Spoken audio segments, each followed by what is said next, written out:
Hello and welcome to Election with Times. Our caravan has now reached Ahmedabad.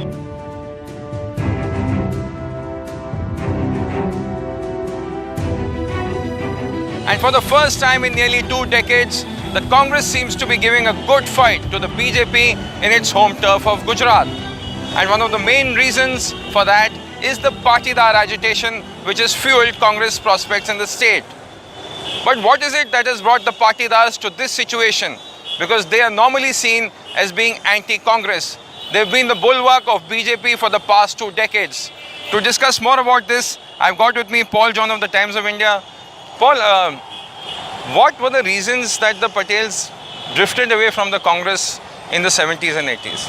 In 1974, when the first, one of the first Patel chief ministers came to power, Chimanbhai Patel. Yes, exactly. And another system arose where the Patels were really angry because their power was suddenly diminishing the entire government and policy making issues.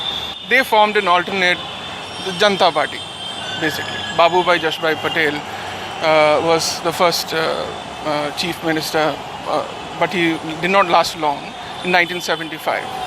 And with that formation, the Patels thought that yes, we could drift away from the Congress and become powerful only if we consolidate, right?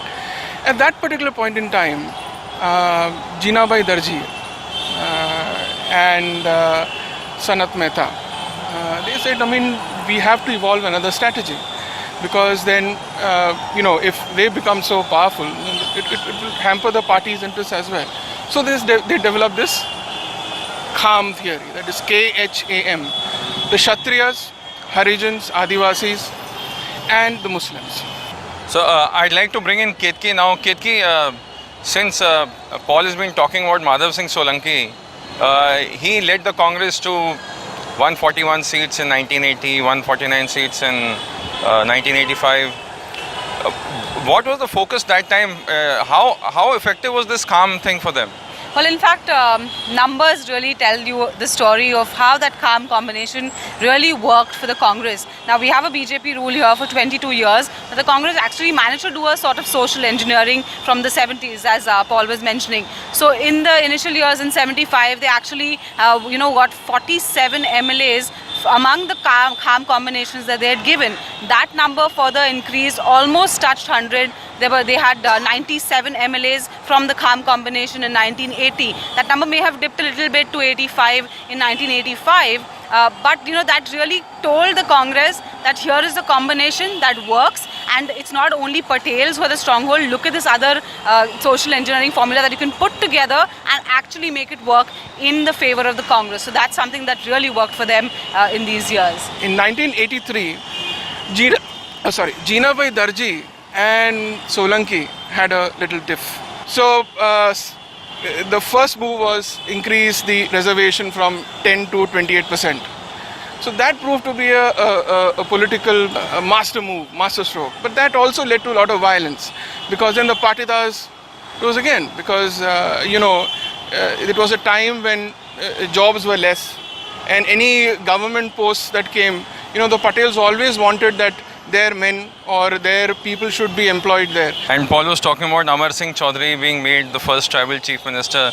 You think that also went a long way in consolidating the Congress vote bank? Well, also what happened is, all along, like he said, the Patidars were always really powerful. Here is an entire different set of people among the others, like the KHAM, the combination, the Kshatriyas, the Harijans, the Adivasis and the Muslims coming together and tasting power. And that itself was an empowering exercise for a lot of those communities as well. Yeah. We've also got Himanshu Kaushik of the Times of India joining us. Himanshu, Congress seems to have come a full circle now as far as the Patidars are concerned. How is it playing out in this election? There are 22 Patidar-dominated constituencies which have about more than 25% Patidar voters. If you look at that factor, all the 22 constituencies barring Rajkot East, that is that is where the Chief Minister Vijay Rupani is contesting. That's a high-profile constituency. There was an increase of 4%. But if you look at the other constituencies, there's been a considerable drop in the number of voters. So now it remains to be seen whether the other caste have stayed away from voting, or is it the Patels who never wanted to be with the Congress and have abstained from voting.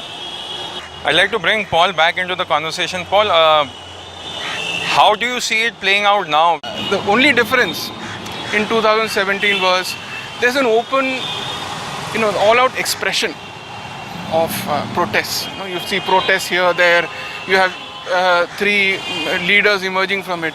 So in 7 and 12, if you see, there were big one-sided contests. But now other communities have also. That's the only difference that we have. I would like to add to Paul.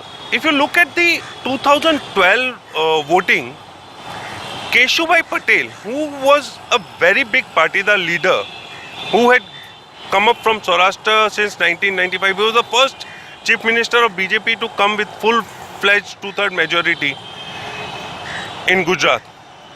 When he parted away with the BJP and he formed his own GPP, that is Gujarat Parivartan Party. If you look at the voting, the support in the meetings that Keshubhai was getting, it was tremendous. Phenomenal. But, yeah, phenomenal. And if you look at the seats, finally they landed up, was only two. One was Keshubhai Patel, who won from Visakhapatnam, and another was from Dhari, Nalin Kotadia. So apart from those two candidates, Keshubhai failed to put up a good show there. So there you have it from the experts that this time it's very tough to call which way the Patel vote will swing. But going by the current trend, Congress seems to have come a full circle of those 30-40 years from a time when they created a whole social coalition to take on the Patels to this time now when they are banking heavily on the Patels to help them win this important election of Gujarat.